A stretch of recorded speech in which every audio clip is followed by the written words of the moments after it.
It is very important that if you know someone that is about to replace their hip or their knee, or they're scheduled for surgery, that they will have a mechanical assessment of their spine.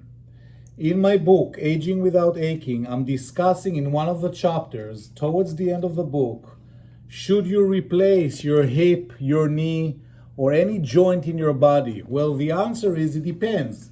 If you have hip pain that is moving around from the lower back into the buttock or down into the leg, or you have knee pain that is changing geographical location within the leg, you must have a mechanical assessment of the spine first.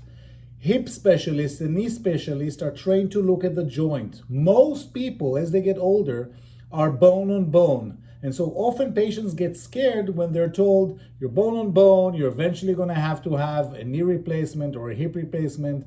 And I have patients in my office coming here after the joint replacement, and they still have the same pain they had before because there is a problem in their lumbar spine that's causing them to feel joint pain. So please make sure your patients, your friends, your families are searching for someone to do a mechanical assessment on their spine before they're going to have their joint replaced or injected.